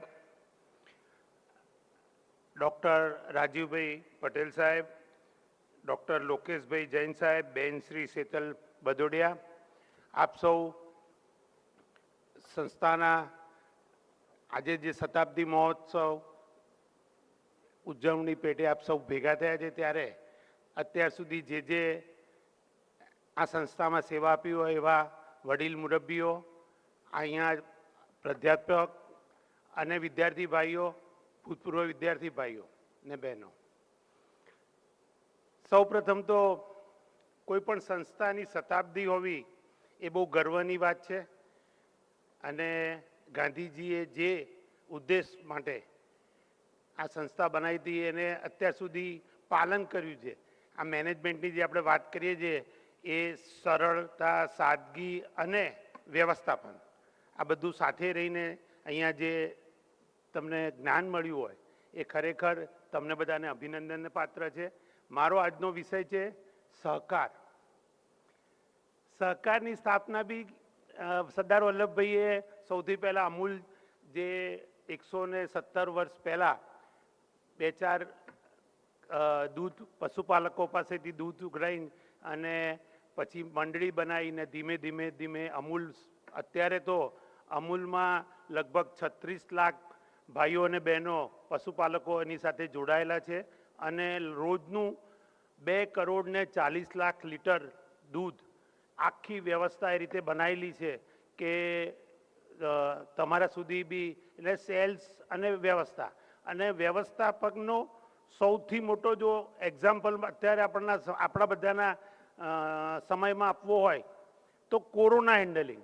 નરેન્દ્રભાઈ મોદી સાહેબની ટીમે આખા વર્લ્ડમાં જ્યારે કોરોનાનો હાહાકાર હતો અને એકલા નરેન્દ્ર મોદી સાહેબ નહીં, ટીમ કેન્દ્રીય બધા ડૉક્ટર, બધા પોલીસ, બધા નર્સ બહેનો બધાએ સાથે રહી અને જે સરસ રીતે એડમિનિસ્ટ્રેશન કર્યું છે, જે મેનેજમેન્ટ કર્યું છે, ખરેખર આપણે સેલ્યુટ કરવી પડે એવું મેનેજમેન્ટ એ વખતે થયું. અને એ બધાની આર્થિક અસર તમે જુઓ તો કોરોના પછી ઘણા બધા દેશોની આર્થિક પરિસ્થિતિ ઘણી બગડી ગઈ, પણ એ આર્થિક પરિસ્થિતિમાં ભારત દેશમાં એમણે જે રસી અહીંની લોકલ બહારથી ના લાવવી પડી, એની લોકલ રસી બનાવી અને બીજા દેશોને બી મદદ કરી અને ફોરેન ડેલિગેશન એટલે સંબંધો બી બહુ સારા સુધાર્યા. આવા સંબંધો ક્યારેય બી આપણા ઇતિહાસમાં બનાવ્યા નહોતા, એવા સંબંધો બનાવ્યા. અને જીએસટીનું ઇમ્પ્લિમેન્ટેશન એક વ્યવસ્થાનો બહુ મોટો ભાગ હતો. શું સખત રીતે દેશની આર્થિક પરિસ્થિતિ અત્યારે જે આપણે વાત કરીએ છીએ કે ભાઈ 3rd લાર્જેસ્ટ ઇકોનોમી બનવાની, એમાં જે મેનેજમેન્ટનો રોલ રહ્યો છે નરેન્દ્ર મોદી સરકારનો એ ખરેખર અભિનંદનને પાત્ર છે. મિત્રો, સહકાર એટલે જે તમે બધા અહીંયા સાથે રહીને જે એકબીજાને હમણાં જે કવિતા આપણે સૌથી પહેલાં બધા તમે સાંભળી, એકબીજાને સાથે રહીને એકબીજાને મદદરૂપ થવાનું ને એકબીજાનું અપગ્રેડેશન કરવાનું, આપણે બીજાને મદદરૂપ થઈએ. કુદરતનો એક નિયમ છે કે તમે કોઈને ક્યારેક મદદ કરી હશે. હમણાં ચંદ્રવદનભાઈ સાહેબે કીધું એમ કે સહકારી સંસ્થા હોય કે NGO હોય, તમે જેને મદદ કરી હોય એ તમને મદદ ક્યાંકથી કુદરત બીજી રૂપે આપ્યા વિના રહેવાનું નથી. મારો તો જીવતો જાગતો દાખલો છે કે મને બહુ જ મેં જેટલું કામ કર્યું હશે એના કરતાં કુદરતે અનેક ગણું વધારે મને મદદરૂપ છે એટલે મને મળ્યું છે. તો આ જે સહકારની પ્રવૃત્તિ છે અત્યારે આમ તો રાજ્ય લેવલની છે, પણ નરેન્દ્રભાઈ સાહેબે અમિતભાઈ સાહેબને કોઓપરેટિવ સેક્ટરમાં નવું મંત્રાલય બનાવ્યું 4 વર્ષ થયા. તમે અમિતભાઈ સાહેબ અમદાવાદ ડિસ્ટ્રિક્ટ કોઓપરેટિવ બેંકમાં ચેરમેન બી રહી ચૂક્યા છે. આ લેવલે પહોંચવા માટે જે ડેલિગેશન, જે કામ કરવાની વૃત્તિ એટલે જે ઈચ્છા શક્તિ અને એના માટે ટાઈમ આપવાનો અનલિમિટેડ, આ જે અહીંયા પહોંચી શકાય છે. તમે બધા મેનેજમેન્ટ સાથે જોડાયેલા છે. મેનેજમેન્ટમાં ચંદ્રકાંતભાઈએ કીધું એમ રૂરલમાં ખરેખર બહુ વેક્યુમ છે અને અહીંયા બી છે, પણ રૂરલમાં તો બહુ જ વેક્યુમ છે. તમે બધા જ્યાં બી જે સંસ્થા સાથે કે જે ગામ સાથે જોડાયેલા ત્યાં આગળ નાની મોટી સેવાકીય પ્રવૃત્તિ કરતા જશો, કારણ કે આપણે જે સંસ્થામાં અહીંયા તમે ભણીને નીકળ્યા છો એ સંસ્થાનો ઉદ્દેશ જ સમાજની રૂરલ ઇકોનોમીને અપલિફ્ટ કરવાનો છે. તો સહકારી પ્રવૃત્તિમાં ઘણી બધી, જેમ મેં તમને કીધું એમ ડેરી ઉદ્યોગ આવે છે, બેન્કિંગ આવે છે, સાઉથમાં તો દવાખાના બી સહકારી પ્રવૃત્તિથી ચાલે છે. અને સહકારી પ્રવૃત્તિમાં હમણાં અમિતભાઈ સાહેબે અમે 4 વર્ષમાં જે આયામો 40 એટલે સ્ટોરેજ કેપેસિટી વધારવાની, ખેડૂતોની આવક વધે એના માટે વેલ્યુ એડેડ ચેઇન બનાવવાની, માર્કેટિંગ સ્ટ્રેટેજી બનાવવાની, આ બધી કામગીરી અત્યારે અમિતભાઈ સાહેબ કરી રહ્યા છે. ત્યારે હમણાં તાજેતરમાં જ એમણે સહકારી ટેક્સી, આપણે ઓલા ઉબેર એ બધા રોયલ્ટી લેતા હોય છે, સ્વિગી અને બધી એવી આખી બધી અમૂલ થ્રુ અને સહકારી ટેક્સીઓને જે બહારના કંપનીઓ આવીને પૈસા લઈ જાય છે, એ સ્વદેશી જે આ સંસ્થાનો મેઇન ઉદ્દેશ છે કે ભાઈ આપણી જોડે જોડાયેલો, એટલે સહકારનો મેઇન ઉદ્દેશ જ આપણી સાથે જે લોકો જોડાયેલા હોય એની એક મંડળી બનાવે અને મંડળીમાં ડ્રાઈવરો રજીસ્ટર કરે, એમની ગાડી હોય, એમને પૂરું 2 જ મિનિટ એ દરેક સેકન્ડે ગાડીવાળાને ગાડીનું પેમેન્ટ મળી જાય, બેંકનો હપ્તો હોય તો બેંકનો હપ્તો જતો રહે અને ડ્રાઈવરને એના પૈસા મળી જાય અને મંડળીને એનું ધારો કે જે સર્વિસ ચાર્જ હોય 2% એ એક જ. હવે તો NPCI કરીને જે ભારત દેશમાં જે સિસ્ટમ છે, તમે અત્યારે પેમેન્ટ સિસ્ટમ આપણા જેવી વર્લ્ડમાં ક્યાંય નથી અને એ બધાનો પહેલાં જે સહકારી સંસ્થાઓમાં જે પ્રશ્નો થયા હતા એ મેનેજમેન્ટના જ થયા હતા, પણ અત્યારે આ NPCI થ્રુ મેનેજમેન્ટ થ્રુ દરેક પેમેન્ટ દરેકના ખાતામાં ઓન ધ સ્પોટ જતું રહે અને એને SMS બી આવી જાય, જાણકારી મળી જાય. તો અત્યારે સહકારી પ્રવૃત્તિ જે ચાલી રહી છે એમાં જે આયામો કરે છે, અત્યારે ધારો કે સેવા સહકારી ચંદ્રવદનભાઈ આમાં જે ગામડાઓમાં સેવા સહકારી મંડળી છે એની અંદર અમિતભાઈ સાહેબે બધાને પહેલાં તો કેવું એકલું ધિરાણનું કામ કરતી હતી, પણ આ સમાજની વ્યવસ્થાનો ભાગ ગણાય એવી રીતે એમણે પેટ્રોલ પંપ, એમણે દવાની દુકાન, જેનરિક મેડિકલ સ્ટોર અને ગેસ સ્ટેશન, ઇવન ધો રેલવે ટિકિટ બુકિંગ, આ બધાની વ્યવસ્થા કરી આપી છે અને એ બધાની અમૂલ, ઇફકો બધાને જવાબદારી સોંપી છે. તો સહકાર એક નરેન્દ્રભાઈ સાહેબના શબ્દોમાં કહીએ તો આપણા સંસ્કારમાં સહકાર વણાયેલું છે અને આપણે પહેલે દિવસથી આવી રીતે જીવતા આવેલા છે અને સહકારી પ્રવૃત્તિને વેગ આપવાથી આજે 5 ટ્રિલિયનની ઇકોનોમી ને બધી વાત છે એમાં સહકાર ક્ષેત્રનો બહુ મોટો ફાળો રહે એવું એટલા માટે જ એમણે અમિતભાઈ સાહેબને વિભાગ સોંપ્યો છે. તો સહકારી પ્રવૃત્તિ કરવાથી આપણી સાથે જે જોડાયેલા લોકો છે એને એના ઉત્થાન માટે, એમના અપગ્રેડેશન માટે આપણે બહુ જ મોટી મદદરૂપ થઈ શકે. બેન્કો હોય તો કિસાનને તમે આખી વ્યવસ્થા જુઓ તો અત્યારે જે આ ગુજરાતમાં તો ખેડૂતોને 0% વ્યાજે પૈસા મળે છે, તો કેન્દ્ર સરકાર 3% પૈસા આપે છે, ગુજરાત સરકાર 4% પૈસા આપે છે, 7% 0% ધિરાણ મળે છે અને આ જે આખી વ્યવસ્થા જે બનાવેલી છે એમાં ઘણું કામ છે અને ઘણી સેવાકીય અને સહકારનો બીજો અર્થ જ છે કે ભાઈ એ નોન પ્રોફિટેબલ યુનિટ છે અને એની અંદરથી જે આવક થાય એ સમાજની વ્યવસ્થાના ભાગરૂપે વાપરવાનું. અમે હમણાં અમદાવાદ ડિસ્ટ્રિક્ટ કોઓપરેટિવ બેંકના શતાબ્દી વર્ષ ઉજવ્યો તો શતાબ્દી વર્ષમાં દરેકે દરેક 2 વસ્તુને મહત્ત્વ આપ્યું, એજ્યુકેશન અને હેલ્થ.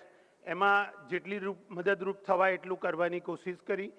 હું રેડક્રોસ સાથે બી જોડાયેલો છું, તો રેડક્રોસમાં પણ અમે અત્યારે અમારી પાસે પહેલાં હું આવ્યો ત્યારે 8 બ્લડ બેંક હતી, અત્યારે 28 છે 3 વર્ષ પછી અને એમાંથી 11 તો હર્ષદભાઈ સાહેબ મેં NABH કરી છે.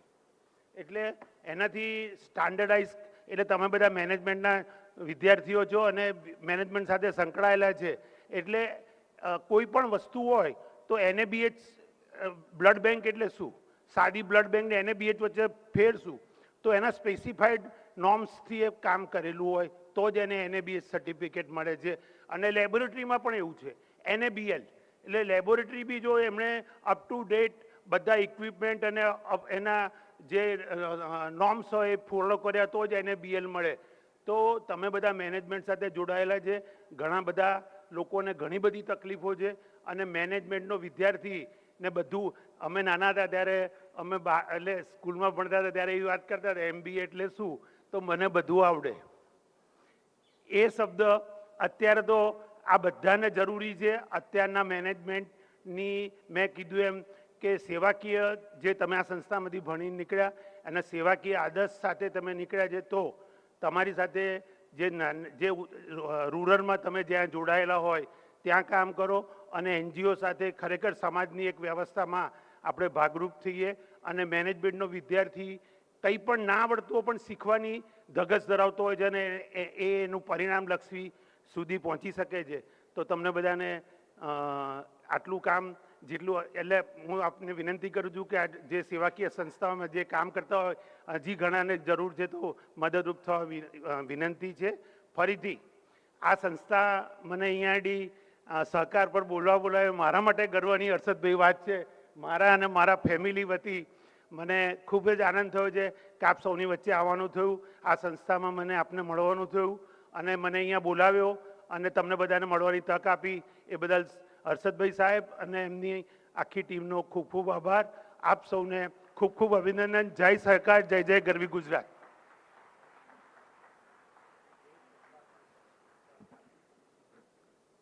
ખૂબ ખૂબ આભાર અજયભાઈ પટેલ સાહેબ. આપનો બહોળો બેન્કિંગનો અનુભવ અને સહકારની આગવી કુશળતા ભાવિ સહકાર ક્ષેત્રમાં આવનારી તકો વિશે પણ ખૂબ સુંદર તમને સચોટ રજૂઆત કરી. આભાર વ્યક્ત કરું છું સર. હવે કાર્યક્રમને આગળ વધારતા આજના કાર્યક્રમના અધ્યક્ષ પદ્મશ્રી અનિલભાઈ ગુપ્તાજીને જે સભ્યશ્રી વિદ્યાસભા ગુજરાત વિદ્યાપીઠ તેઓને નિવેદન કરું કે આજના આ પ્રસંગોચિત આશીર્વચન આપશોજી.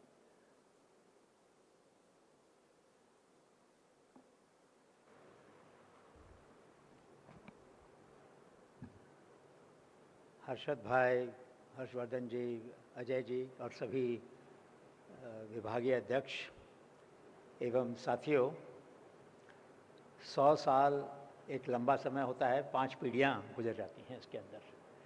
तो 5 पीढ़ियों के बाद अगर हम अपना अवलोकन करें और पूछें कि ऐसा क्या है जो अगले 100 साल तक हम करेंगे, और जब 100 साल बाद हम तो शायद ना हो उस समय, लेकिन जो होंगे उस समय अगले 100 साल के अवसर पर वो क्या क्या चर्चा करेंगे और क्या क्या उपलब्धियों की बात करेंगे, वहाँ से मैं चर्चा शुरू करना चाहता हूँ. क्योंकि 100 साल बाद समाज पूछेगा हमसे ये सवाल कि आप लोगों ने 100 साल पहले एक फंक्शन किया था, एक गोष्ठी की थी, तो गंगा बहन को याद किया था. अब गंगा बहन ने 1898 में मानसा गांव की थी, एक किताब लिखी, हुन्नर महासागर 2080 हुन्नर. किस बात के लिए? स्वरोजगार के लिए. सोचिए आप, ऐसा कहते हैं गांधी जी को भी स्वदेशी की प्रेरणा गंगा बहन से मिली. 1000 कॉपी उसकी 3 दिन में बिक गई, ऐसा इतिहासकार बताते हैं. अब अगर 100 साल बाद ये चर्चा हो कि कितने लोगों ने नौकरियां की विद्यापीठ से स्नातक बनकर, इसकी चर्चा तो नहीं होगी. चर्चा होगी कि आपके जो व्यावसायिक स्वप्न थे, स्टार्टअप के प्लान जो थे, उसमें कितना निवेश हुआ, कितने करोड़ों रुपए का निवेश हुआ, कितने हजार करोड़ का निवेश हुआ. आपके जो बिजनेस प्लान हैं, जो उद्यम के विकास के लिए प्लान आपने बनाए यहाँ पर पढ़कर, उसका. तो एक तो आज मैं कहूँगा कि हमारा पैमाना अपनी सफलता को नापने का थोड़ा बदलना चाहिए. मैं आईएम में भी बोलता हूँ. एक बार विद्यार्थियों ने मुझसे अपनी ऐसी कोई स्मारिका निकाल रहे थे तो बोला कि आपका क्या स्वप्न. मैंने कहा मैं इस बात से खुश नहीं होता कि आपको तनख्वाह कितनी मिलती है. मुझे खुशी होगी जब आपके प्लान्स में कितना इन्वेस्टमेंट आया, कितने रोजगार पैदा हुए, कितने नए नए अवसर हुए समाज के लिए, उसकी चर्चा होगी. अभी आईएम वहाँ पहुँचा नहीं है, लेकिन गुजरात विद्यापीठ वहाँ पहुँचे, ऐसी मेरी कामना है. और मैं चाहता हूँ कि इसके अंदर हम कुछ शुरुआत करें. दूसरी बात, प्रबंधन किससे सीखें. आप सब्जी वाले के पास जाओ, उससे बोलो आधा किलो आलू, पाव भर टमाटर, 500 ग्राम अदरक, ये 4-5 चीज़ें बोलो, वो उसके बाद फटाफट आपको हिसाब लगा के बता देता है. उसके पास तो कैलकुलेटर नहीं है, वो यूनिट प्राइस से फ्रैक्शन को मल्टीप्लाई करके ऐड करके बोलता है इतना पैसा हुआ आपका. उसका प्रबंधन कैसे चलता है, वो उसका वाणिज्यकरण कैसे होता है लोकेश भाई, वो सोचना पड़ेगा अपने को. वो कैसे चलाता है अकाउंट्स अपने, ऑन द स्पॉट आपको बता रहा है कितना खर्चा, कितना हिसाब हुआ. 1 मिनट नहीं लगाता वो उसको गुणा भाग करने में. वो हमें सीखना है. आजकल एआई से और कैलकुलेटर से हम काफ़ी पीछे जाते जा रहे हैं.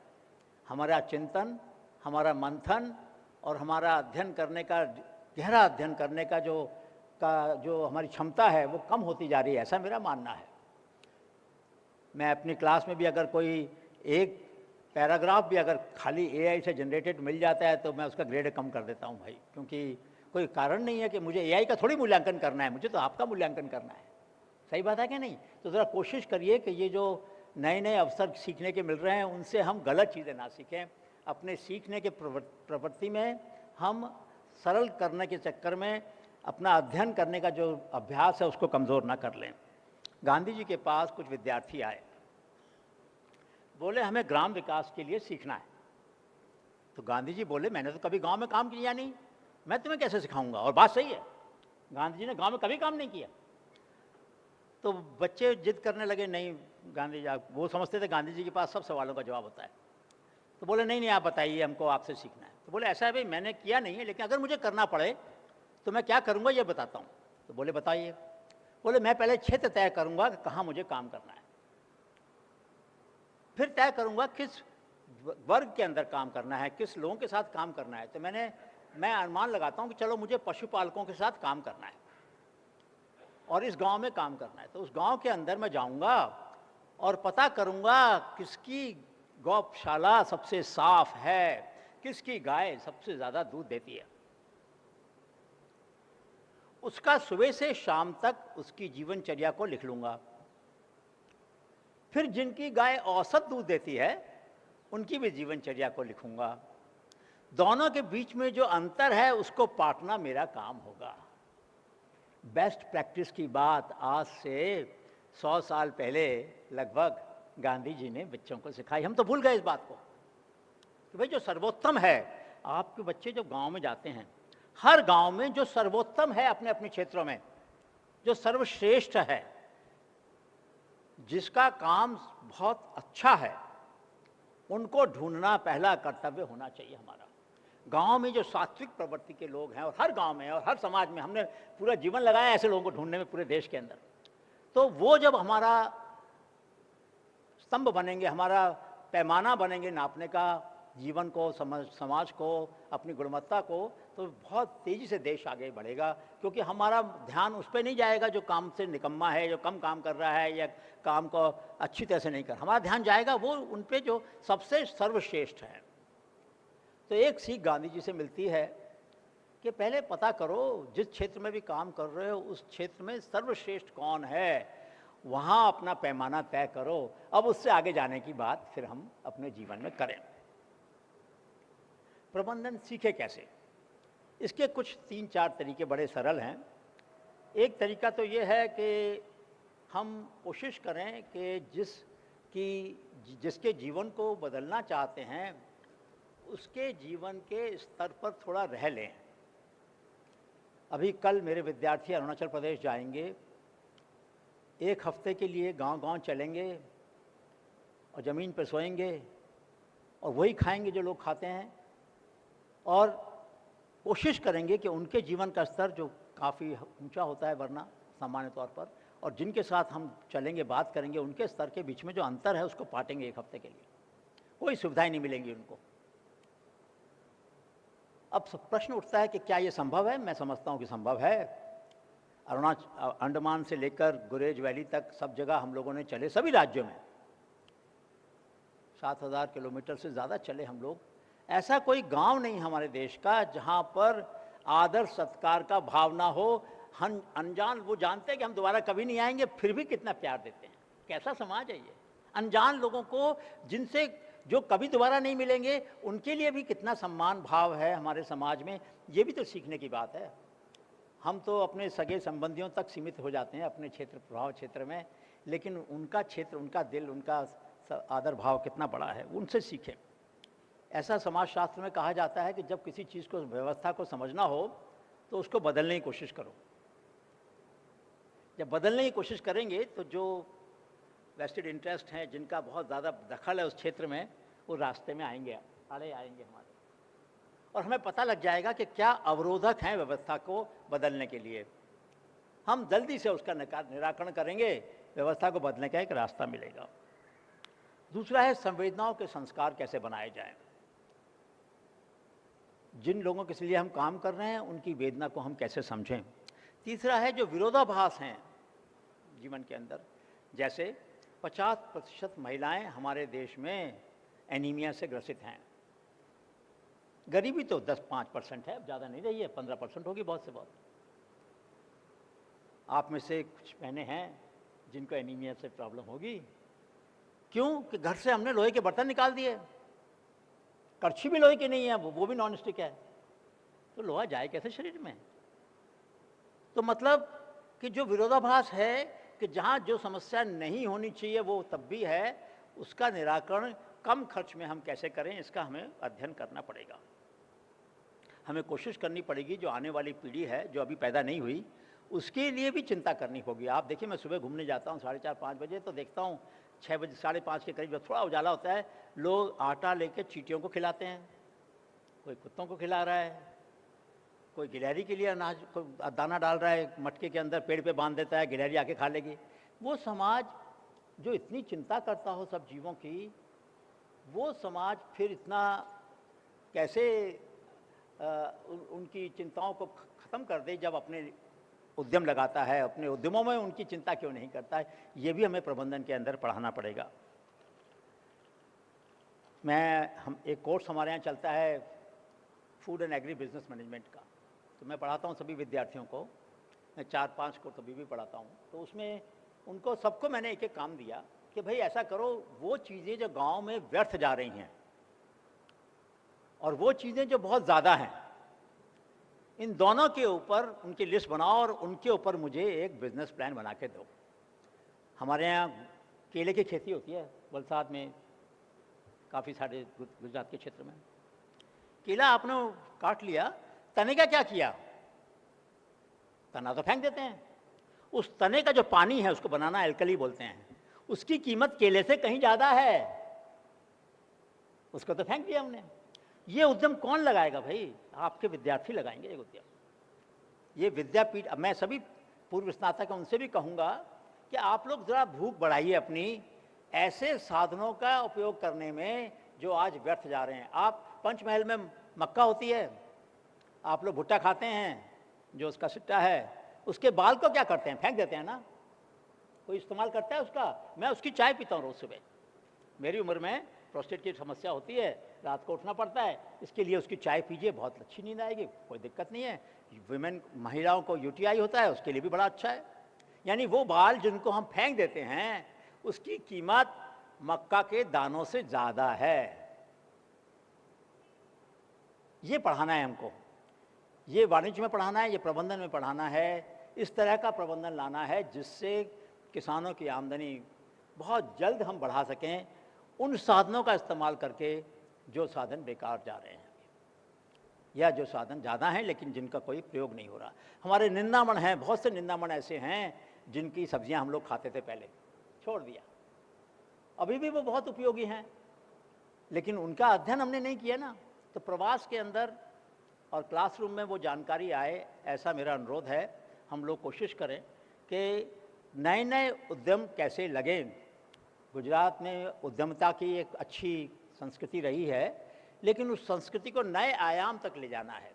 अब जो चीज़ें बन रही हैं बाज़ार में, उन्हीं को और अच्छा बना कर बेचना नहीं है, नई चीज़ें बनानी हैं। ऐसी चीज़ें जो सात्विक हों, जो हमारे शरीर को स्वस्थ रखें, जो पर्यावरण की रक्षा करें और जिनसे बहुत कम खर्च में ज़्यादा रोजगार के अवसर मिल जाए। अंत में एक बात कहूँगा कि उद्यमिता कई तरह की होती है, सामाजिक उद्यमिता, आर्थिक उद्यमिता, सांस्कृतिक उद्यमिता और पर्यावरणीय उद्यमिता, यानी कि ecological enterprises, social enterprises, economic enterprises and cultural enterprises. ये चारों तरह के उद्यमिताएं हैं। इन चारों में हमें अपने विद्यार्थियों को सक्षम बनाना है। और मैं चाहूँगा कि जो स्नातक अपने अपने क्षेत्रों में बड़े स्थापित हैं, उनके अनुभवों की केस स्टडीज़ हमारी क्लास में पढ़ाई जाएँ। तो लोकेश जी, आप भी बहन, थोड़ा एक टारगेट बनाइए कि इन स्नातकों से जाने से पहले इस सत्र के उनसे प्रस्ताव लीजिए कि कौन कौन अपना अनुभव बांटने को नीले बैठे हैं यहाँ पर, अपना अनुभव बांटो। वो अनुभव जिसमें आपने बहनों के साथ काम किया, कारीगरों के साथ काम किया, वो हमारी क्लास में तो नहीं आ रहा है यहाँ पर भाई। तो आज का काम सबसे बड़ा ये होगा कि आपके पास 100, 200, 500 लीड आ जाएंगी, आपके पास सांस लेने की फुर्सत नहीं है उनका केस लिखने के लिए। रात दिन आपको काम करना पड़ेगा, सभी विद्यार्थियों को भी और जो अध्यापक है उनको भी। उसके उन केस स्टडीज से जब हम पढ़ाएंगे विषय को, तो विषय रोचक भी हो जाएगा और सार्थक भी हो जाएगा। तो मेरे जो आप साथी यहाँ बैठे हैं, पूर्व स्नातक यहाँ बैठे हैं, आप लोगों का सहयोग चाहिए इस काम के लिए। विद्यापीठ चाहेगी कि उसके कार्यक्रम में, उसके पाठ्यक्रम में आपके अनुभव शामिल हों। हर्षद जी, बात सही है कि नहीं? क्योंकि वो जब उनका आज बुलाने का मकसद एक ये भी तो है ना कि जो पाठ्यक्रम है विद्यापीठ का वो सुधरे, और हम लोग चाहेंगे विद्या सभा में बात करेंगे इस बात की कितनी केस स्टडीज बनी। मतलब ये ए change not monitored is a change not desired. जिस चीज़ की हम खबर नहीं लेंगे उस चीज़ का कोई महत्व नहीं है। तो मतलब हम हर महीने, हर 2 महीने में एक बार पूछ लेंगे, भाई आपको बुरा नहीं लगना चाहिए। सही आता है कि कितने केस स्टडीज़ बनी, कितने आपने क्लास में पढ़ाई, कितनों को आपने सुधारा। तो ये काम मिलके होगा, लेकिन ये काम खाली अध्यापक नहीं कर सकते, खाली विद्यार्थी नहीं कर सकते। इसमें जो आपके पूर्व स्नातक हैं, आप सबको इसमें योगदान करना है। लेकिन ये काम ऐसा होगा कि जिससे आपके केसेस को बाकी कॉलेजेस, बाकी यूनिवर्सिटी पढ़ाएं, ऐसी कल्पना हमें करनी चाहिए। हार्वर्ड के केस हम पढ़ाते हैं ना भाई, तो गुजरात विद्यापीठ के केस क्यों नहीं पढ़ाए जाएंगे बाकी देश में, जहाँ पर ग्रामीण उद्यमिता की बात होती है। ये स्वप्न 100 साल बाद जब ये मीटिंग होगी तो मैं आपसे अनुरोध करूंगा 3 बातों का उसमें चर्चा होनी चाहिए। गुजरात विद्यापीठ के कितने केस स्टडीज़, कितने लेख बाकी विद्यालयों में दुनिया में पढ़ाए जाते हैं, उनका संदर्भ आता है। मतलब हमें खाली देश के लिए बात नहीं करनी, खाली गुजरात की बात नहीं करनी, पूरे विश्व में, पूरी दुनिया में कम खर्च में ज़्यादा काम करने की क्षमता जो हमारे भारतीय मानस के अंदर जमी हुई है। हम लोग बहुत किफ़ायती लोग हैं। आपके घरों में मिठाई का डब्बा आता है, डब्बे को फेंकते नहीं हम लोग, सही बात है, एक किसी कोने में रख लेते हैं, चलो किसी को कुछ देना होगा तो इसी में दे देंगे। सही बात है कि नहीं? इतना किफ़ायती समाज, इतना व्यर्थ करने वाला समाज कैसे हो गया, इतना वेस्ट कैसे मैंने पैदा करने लगा जो समाज इतना किफ़ायती था। मैं छोटा था तो एक छोटा उदाहरण से बात समाप्त करता हूँ। तो उस ज़माने में लिफाफे नहीं होते थे, तो कागज़ के अंदर, अखबार के कागज़ में सामान रखकर पंसारी उस पर धागा एक टंगा होता था, ऊपर से धागे से बांध कर दे देता था, पैकेट बन गया आपका। जब घर आता था तो मेरे नाना उस धागे को एक कील पे टांगते थे, कागज़ को सीधा करके बिस्तर के नीचे बिछा देते थे। अगली बार कुछ देना होगा किसी को तो वो धागा भी काम आएगा और वो कागज़ भी काम आएगा। एक 2 फुट का धागा भी नहीं फेंकते थे उस समय में। ऐसा समाज था हमारा। हम कहाँ चले गए? तो मैं चाहता हूँ कि आप में से, मुझे मालूम है कि विद्यापीठ के कुछ विद्यार्थी हैं जिन्होंने सफाई के अंदर भी कोऑपरेटिव बनाया है और एक काफ़ी मतलब उनका अच्छा काम चल रहा है, अच्छे कॉन्ट्रैक्ट लेते हैं और सफाई की जिम्मेदारियां लेते हैं। तो मैं चाहता हूं कि ऐसे तरह के नए नए उद्यम चलें। आप लोग अगले 100 साल के बाद जब मिलें, कितने उद्यमिता के अवसर आए, कितना निवेश हुआ हमारे विद्यार्थियों के विचारों में, नए नए संकल्पों में, और तीसरा कितनी केस स्टडीज़ आई जिनका बाकी लोगों ने इस्तेमाल किया, खाली हमारे विद्यापीठ में नहीं बाकी दुनिया भर में उनका इस्तेमाल हुआ। इन सब की जब गणना की जाएगी तो मुझे लगता है सबको संतोष होगा 100 साल बाद। धन्यवाद।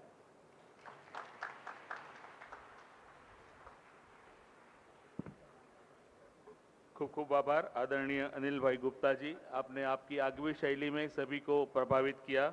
विविध उदाहरणों के माध्यम से आपने ज्ञानवर्धक गोलियां सबको खिलाई है जो कि आगे जाके काम लगेगी।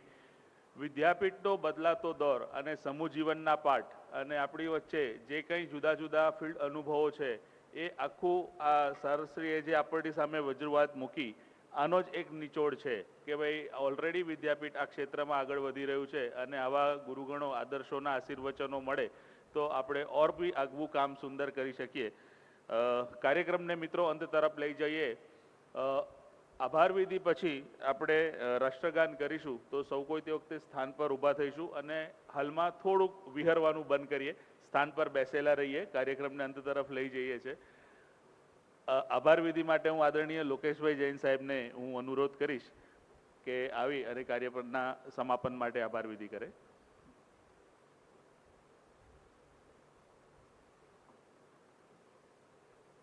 आज के समारोह के अध्यक्ष महोदय, मैं तो प्रोफेसर साहब के नाम से ही जानते हैं, हमने कभी सर नाम नहीं लिया। आज भी हमें जो आपसे गुरु ज्ञान मिला इसके चलते एक हमेशा सर जब आपको सुनाए तो एक दृष्टिकोण आप देते हैं, एक सोचने का नजरिया सर आप देते हैं तो एक नई चीज़ मिलती है। जैसे एकलव्य को लेकर के आपने कभी हमें सिखाया था और एक बूंद पानी को लेकर जो आपने दिए थे, आज एक फिर नया दृष्टिकोण हमें मिला है। विभाग और विभाग के विद्यार्थी सर इससे आगे जरूर चलेंगे और समाज को एक हमारे जो भूतपूर्व साथी हैं, स्नातक हैं, समाज को अपने अपने क्षेत्र में आगे ले। हम भी आपसे सब सीखने का प्रयास करेंगे। मैं आप सभी मंचस्थ महानुभावों का हृदय से आभार व्यक्त करता हूं कि आपने अपने इस समय में से जो हमें विद्यार्थियों को, हम लोगों को जो समय दिया, उसके लिए बहुत बहुत सारा आभार कि आप हमारे बीच में सर आए। आदरणीय कुलपति श्री का भी बहुत बहुत आभार कि हमें मार्गदर्शन दिया और हमारे कार्यक्रम में इस तरह से आगे चले। मैं अपने सभी साथियों का, अध्यापक मित्रों का, डीन, अध्यक्ष महोदय, सभी का आभार व्यक्त करूं जो यहाँ उपस्थित रहे इस कार्यक्रम में, और अपने जो भूतपूर्व साथी हैं उनका भी आभार व्यक्त करता हूं कि आपने हमारे निमंत्रण को स्वीकार किया।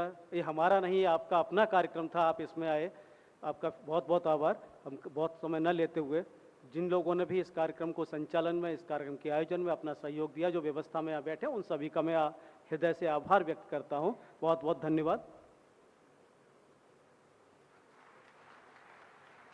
ધન્યવાદ સર. સરે કહ્યું એમાં જ હું બે લીટી જોડી લઉં. સર, અમને પણ આપે પુરાના વિદ્યાર્થીઓ, ભૂતપૂર્વ વિદ્યાર્થીઓને જે આવકાર્યા અને બોલાવ્યા એ બદલ હું આભાર માનું છું.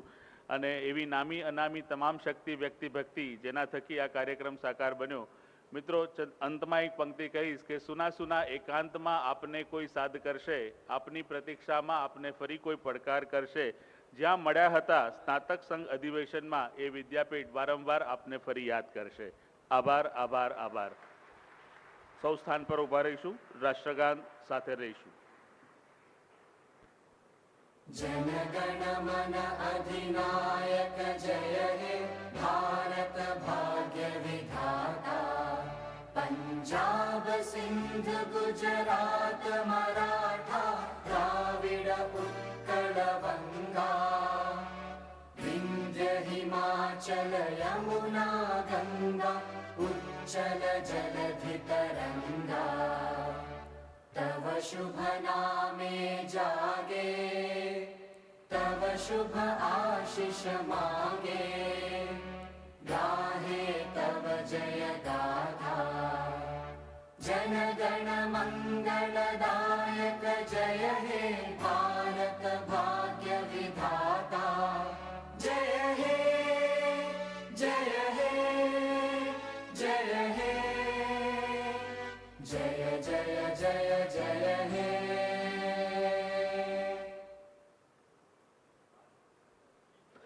भारत माता की, भारत माता की, वंदे। आभार, आभार, आभार.